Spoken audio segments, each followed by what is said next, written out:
America में राष्ट्रपति चुनाव 5 नवंबर को होने वाले हैं। दोनों ही उम्मीदवारों डेमोक्रेटिक पार्टी की कमला हैरिस और रिपब्लिकन पार्टी के डोनाल्ड ट्रंप के बीच कांटे की टक्कर है। लिहाजा कौन राष्ट्रपति बनेगा ये अब स्विंग स्टेट पर निर्भर हो गया है। अमेरिकी स्वतंत्रता संग्राम में अहम भूमिका निभाने वाला राज्य पेंसिल्वेनिया 2024 के राष्ट्रपति चुनावों के लिए ग्राउंड जीरो बनकर उभरा है। डेमोक्रेटिक उम्मीदवार कमला हैरिस और उनके रिपब्लिकन प्रतिद्वंदी डोनाल्ड ट्रंप के बीच राज्य में कड़ी टक्कर होने वाली है। अमेरिका के 50 राज्यों में से प्रत्येक में इलेक्टोरल कॉलेज वोटों की संख्या अलग अलग है। पेंसिल्वेनिया में 19 जबकि डेमोक्रेटिक गढ़ कैलिफोर्निया में 54 इलेक्टोरल कॉलेज वोट है। टेक्सास रिपब्लिकन का गढ़ है जहां 40 इलेक्टोरल कॉलेज है। 5 नवंबर को जो वोटिंग होने वाली है उसमें जो उम्मीदवार जीतेगा उसे विजेता नहीं माना जाएगा, बल्कि जो उम्मीदवार इलेक्टोरल कॉलेज में 270 से ज्यादा वोट लेकर आएगा उसे विजयी माना जाएगा। दोनों उम्मीदवारों के लिए पेंसिल्वेनिया राज्य को जीतना जरूरी हो गया है। कमला हैरिस और ट्रंप दोनों के समर्थक युद्ध के मैदान वाले राज्य में जोर लगा रहे हैं। डोनाल्ड ट्रंप ने 2016 में पेंसिल्वेनिया में 1% से भी कम अंतर से जीत हासिल की थी और 2020 में लगभग 1% से हार गए थे। कमला हैरिस वहां प्रतिस्पर्धी बनी हुई है। ऐसे में राज्य को टॉस अप के रूप में वर्गीकृत किया गया है। यही कारण है कि हैरिस और ट्रंप दोनों किसी भी अन्य स्थान की तुलना में पेंसिल्वेनिया में ज्यादा धन, समय और ऊर्जा लगा रहे हैं और पूरे राज्य में विज्ञापन युद्ध इस वक्त चल रहा है। कमला हैरिस ने कहा है कि ग्रोसरी की कीमत गैर वाजिब ढंग से बढ़ाने पर प्रतिबंध लगाएंगी। पहली बार घर खरीद रहे लोगों की मदद के लिए कदम उठाएंगी। ये सुनिश्चित करेंगे कि अधिक से अधिक मकान बनाए जाएं। इसके लिए वो इंसेंटिव देने की व्यवस्था करेंगी।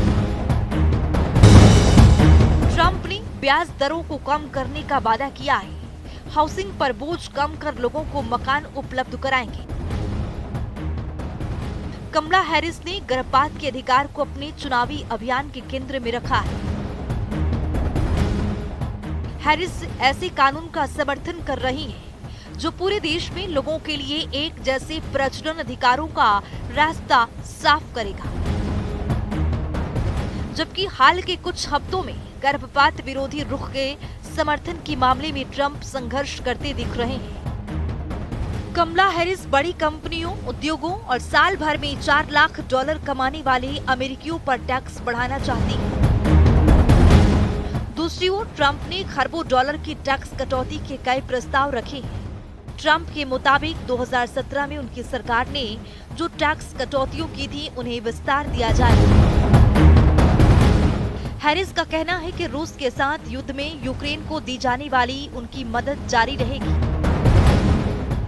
जबकि ट्रंप अलग थलग विदेश नीति के पैरोकार हैं। वो चाहते हैं कि अमेरिका दुनिया में कहीं भी होने वाले संघर्षों से खुद को दूर रखे। चर्चा के दौरान अमेरिका के पूर्व राष्ट्रपति डोनाल्ड ट्रंप ने उपराष्ट्रपति कमला हैरिस की नस्लीय पहचान पर तीखा प्रहार किया। ब्लैक जर्नलिस्ट के एक सम्मेलन में बहस के दौरान ट्रंप ने कमला हैरिस की काली और भारतीय पहचान पर सवाल खड़े किए। इसके बाद से लगातार दोनों नेताओं पर एक दूसरे के प्रति जुबानी हमले जारी हैं। ट्रंप ने कमला हैरिस को कहा था कि अब वो एक काली व्यक्ति बन गई है। कुछ साल पहले तक मैं नहीं जानता था कि वो काली है। अब वो खुद को काले व्यक्ति के रूप में पेश करना चाहती है। इसीलिए मैं नहीं जानता कि क्या वो भारतीय हैं या वो काली है। यूनाइटेड स्टेट्स ऑफ अमेरिका में अभी इलेक्शंस होने जा रहे हैं। मुख्यतः दो पार्टियां वहां पे रहती है, डेमोक्रेट और रिपब्लिकन। डेमोक्रेट के अभी उम्मीदवार है कमला हैरिस और रिपब्लिकन पार्टी के उम्मीदवार हैं डोनाल्ड ट्रंप, जो पहले भी यूनाइटेड स्टेट्स ऑफ अमेरिका के राष्ट्रपति रह चुके हैं। अब इस इलेक्शन का भारत पे क्या असर होगा? देखिए, आमतौर पे कहते हैं कि यूएस इलेक्शन में रिपब्लिकन आए या डेमोक्रेट आए, जो पॉलिसी है और अभी के दौर में 2014 के बाद से जो भारत की तरफ रही है, प्रो इंडिया रही है जब से नरेंद्र मोदी जी की लीडरशिप आई है, और ये कंटिन्यू ही रहेगा चाहे डेमोक्रेट आए या रिपब्लिक आए। बट कुछ मूलभूत डिफरेंसेस हैं, जैसे डेमोक्रेटिक पार्टी जो है उसके जो कुछ सेनेटर्स हैं, चाहे वो प्रमीला जयपाल हो या फिर सोमालिया का जहां का उनका जन्म है, बेसिकली सोमालियन है, तो ऐसी सोमालियन अमेरिकन इल्हाना उमर जो कि ओपनली एंटी इंडिया भारत विरोधी बयान देती रहती हैं। पाकिस्तान में भी उन्होंने कई बार प्रवास किया है, पाकिस्तान ऑक्यूपाइड कश्मीर में भी वो जा चुकी हैं, और जब आर्टिकल 370 रिवोक हुआ था तभी भी उन्होंने काफ़ी हंगामा मचाया था। तो डेमोक्रेट पार्टी जो है वो आमतौर पर मैं समझता हूं कि उसके थोड़े एंटी इंडिया सेंटिमेंट्स ज़्यादा है। ट्रंप की टिप्पणी पुराने समय का विभाजनकारी और अपमानजनक व्यवहार है। अमेरिकी लोग बेहतरी के हकदार हैं। हमें एक ऐसा नेता चाहिए जो ये समझे कि हमारे बीच का अंतर हमें बांटता नहीं। न्यूयॉर्क के रिप्रेजेंटेटिव रिची टोरेस ने भी सवाल खड़ा करते हुए पूछा कि ब्लैक पहचान तय करने के लिए ट्रंप को किसने नियुक्त किया है। नस्ल के आधार पर अपने विरोधियों पर हमला बोलने का रिपब्लिकन उम्मीदवार और पूर्व राष्ट्रपति का अतीत रहा है। देश के पहले काले राष्ट्रपति बराक ओबामा पर भी झूठा आरोप लगाया था कि वो अमेरिका में नहीं जन्मे थे। निकी हेली पर भी गलत आरोप लगाए गए थे कि जब उनका जन्म हुआ उनके माता पिता अमेरिकी नागरिक नहीं थे।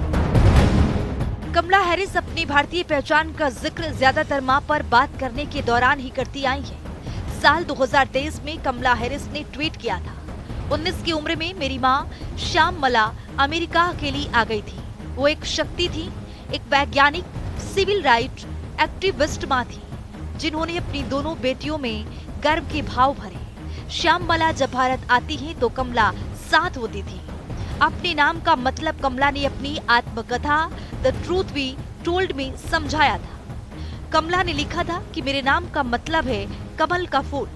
भारतीय संस्कृति में इसकी काफी अहमियत है। 2020 में चुनाव प्रचार के दौरान कमला एक वीडियो में भारतीय खाना बनाती और दक्षिण भारत पर बात करती दिखी थी। तब कमला ने कहा था कि वो खूब सारा चावल, दही, आलू की रसदार सब्जी, दाल और इडली खाते हुए बड़ी हुई। कमला हैरिस का जन्म 1964 में ओकलैंड, कैलिफोर्निया में हुआ था।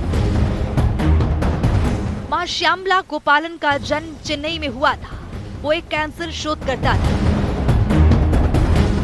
पिता डोनाल्ड हैरिस जमैका के एक अर्थशास्त्री थे जो अमेरिका में आकर बस गए। हैरिस के माता पिता की मुलाकात कैलिफोर्निया विश्वविद्यालय में हुई थी। हैरिस 7 साल की थी तब उनके माता पिता का तलाक हो गया था। हार्वर्ड से स्नातक करने के बाद 1989 में कानून की डिग्री हासिल की। 1990 में कैलिफोर्निया के स्टेट बार में एंट्री मिली। हैरिस 2003 में सैन फ्रांसिस्को जिला अटॉर्नी के लिए चुनाव लड़ी। 2016 में बाइडेन के समर्थन से अमेरिकी सीनेट के रेस में उतरी। कैलिफोर्निया में सीनेट उम्मीदवार को हराकर ऊपरी सदन में पहुंची। ऊपरी सदन में शामिल होने वाली दूसरी अश्वेत महिला बन गई। 2024 के राष्ट्रपति चुनाव में हैरिस डेमोक्रेटिक पार्टी की उम्मीदवार है। United states of America elections का माहौल है और कई प्रश्न लोगों के दिमाग में आते हैं। क्या डेमोक्रेट्स का चुना जाना हमारे लिए हितकारी होगा? भारत के हित में क्या रिपब्लिकन ट्रंप का चुना जाना हितकारी होगा? देखिए, रिपब्लिकन ट्रंप आए या फिर डेमोक्रेट की कमला हैरिस, मोटे तौर पे जो फॉरेन पॉलिसी, विदेश नीति जो होती है वो निर्धारित रहती है उनके ब्यूरोक्रेट्स, उनके जो सर्विस डिपार्टमेंट्स हैं उनके द्वारा।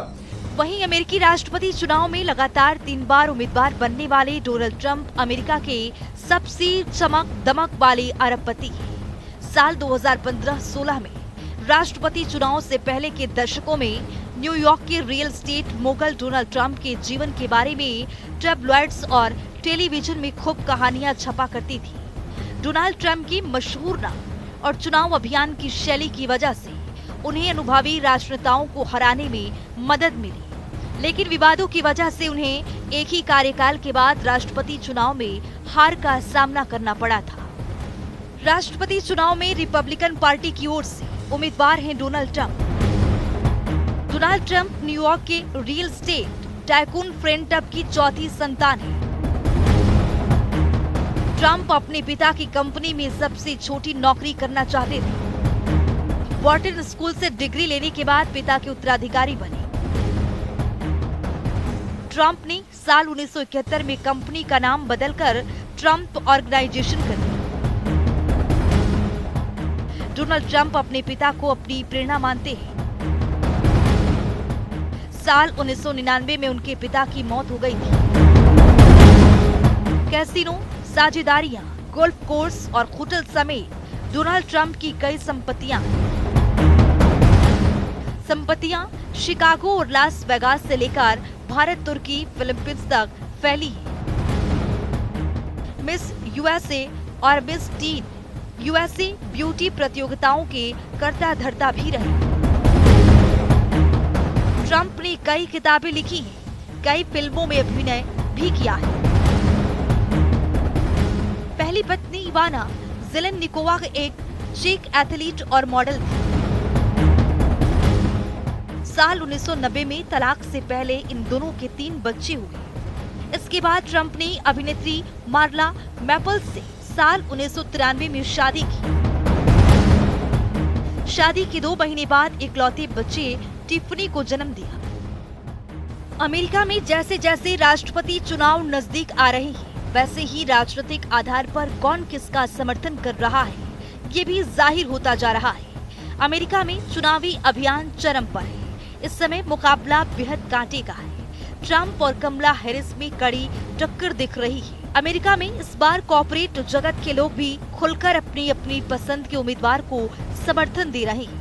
आईटी, बैंकिंग, ऑयल समेत कई बड़ी कंपनियां और अन्य क्षेत्रीय व्यवसायों पर आधारित कंपनियों ने अपने अपने उम्मीदवारों का समर्थन शुरू कर दिया है। मेरे पर्सनल ओपिनियन में अगर कोई रिपब्लिकन प्रेसिडेंट आता है तो वो भारत के हित में रहता है, परंतु अभी जो डोनाल्ड ट्रंप उनके जो उम्मीदवार हैं वो भी थोड़े से एक पिक्यूलियर पर्सन, थोड़े से सरफिरे भी कह सकते हैं।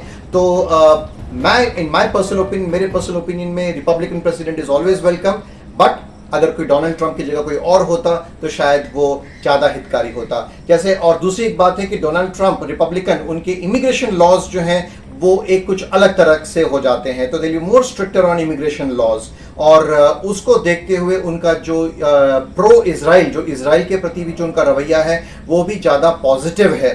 तो अगर तो ट्रंप आते हैं जीतकर रिपब्लिकन पार्टी के, तो इजराइल के साथ खड़े होकर ईरान के लिए एक कड़ी चुनौती ये दोनों मिलके एक एक्सेस के तौर पे दे सकते हैं। इस चुनाव में तकनीकी दिग्गज किसके समर्थन में हैं, अभी ये साफ हो चुका है। बड़ी टेक कंपनियों के कर्मचारियों ने कमला हैरिस के चुनावी अभियानों में लाखों डॉलर का योगदान दिया। इन कंपनियों के कर्मचारियों की ओर से कमला हैरिस को दिया गया चुनावी चंदा ट्रंप की तुलना में बहुत ज्यादा है। टेस्ला के मालिक एलन मस्क, फेसबुक के संस्थापक मार्क जुकरबर्ग और पेपल के मालिक पीटर एंड्रियास टीएल ट्रंप का समर्थन कर रहे हैं। दोनों की बयानबाजी से ट्रंप की ओर उनका झुकाव साफ नजर आ रहा है। ट्रंप ने जुकरबर्ग के हाउस न्यायपालिका समिति को लिखे पत्र को भी चुनावी हथियार बना लिया है।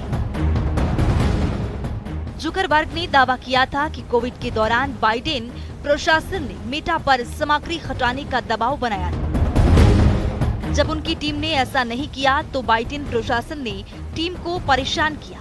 अमेरिकी राष्ट्रपति चुनाव में डेमोक्रेट उम्मीदवार डोनाल्ड ट्रंप के बीच मुकाबला है, जहां कमला हैरिस उदार और वामपंथी विचारधारा का प्रतिनिधित्व कर रही हैं, तो ट्रंप संदक्षिणवादी और दक्षिणपंथी नीति का समर्थन कर रहे हैं, जहां बड़ी टेक्नोलॉजी कंपनियां कमला हैरिस का सपोर्ट कर रही हैं। वहीं बैंकिंग और तेल कंपनियां डोनाल्ड ट्रंप के समर्थन में। ट्रंप ने टैक्स और रूल रेगुलेशन में ढील देने का वादा किया है। ट्रंप जलवायु परिवर्तन से निपटने के लिए नेट जीरो मिशन को फर्जी बता रहे हैं। चुनाव भले ही अमेरिका में हो रहा है, लेकिन इसका असर भारत पर भी पड़ता है। इस चुनाव पर भारत के भी कई वर्गों की नजर बनी हुई है।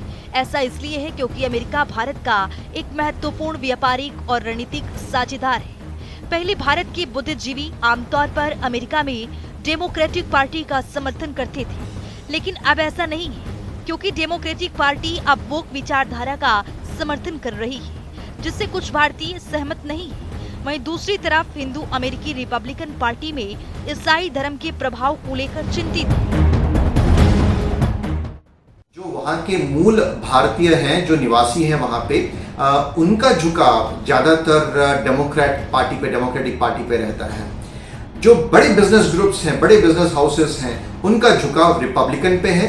और अभी बड़े बिजनेस ग्रुप्स का ये भी कहना है कि इस इलेक्शन में ट्रंप की जीत होना थोड़ा निश्चित लग रहा है। ये बिल्कुल कांटे की टक्कर हो रही है और इसमें टेक्नोक्रेट्स का भी बड़ा रोल हो जाता है। अभी बीच में एआई के माध्यम से किसी ने सर्च किया और पूछा एआई को, आर्टिफिशियल इंटेलिजेंस से पूछा कि कौन जीतने वाला है, या फिर दोनों की जो स्पीच है उसका एनालिसिस कीजिए। तो वो भी थोड़ा सा एक उसमें विरोधाभास दिखता है।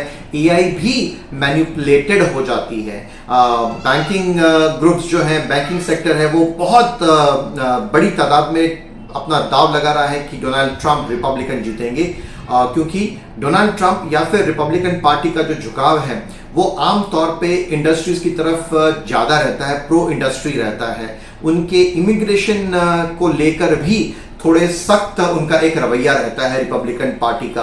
साथ ही साथ रिपब्लिकन पार्टी बहुत ज्यादा वेग से, बहुत ज्यादा एग्रेसिवली इजराइल को सपोर्ट भी करती है। जो जूइश डायस्पोरा है, जो यूएस में रह रहा है, अमेरिका में रह रहा है, उनकी भी तादाद रिपब्लिकन पार्टी के साथ ज्यादा है। भारतीय अमेरिकियों के लिए महत्वपूर्ण मुद्दा पर न तो ट्रंप और न ही हैरिस ने अपना विचार रखे। ट्रंप ने भारत के टैरिफ नियमों की आलोचना की, साथ ही ये भी सुनिश्चित किया है कि चीन व्यापार और सेना के मामलों में कोई भी गलत कदम नहीं उठाए।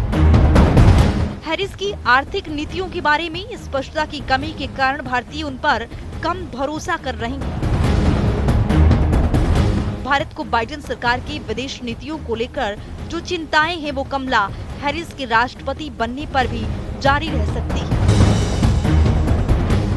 अमेरिका ने बांग्लादेश में सरकार बदलने में भूमिका निभाई और एक ऐसी सरकार को सत्ता में लाने में मदद की जो इस्लाम के प्रति नरम रुख रखती है। बांग्लादेश में हिंदू अल्पसंख्यकों पर अत्याचार बढ़े हैं और देश में अराजकता फैली हुई है। अगर बाइडेन सरकार अपने अलग अलग विभागों पर बेहतर नियंत्रण रखती है तो ऐसा नहीं होता।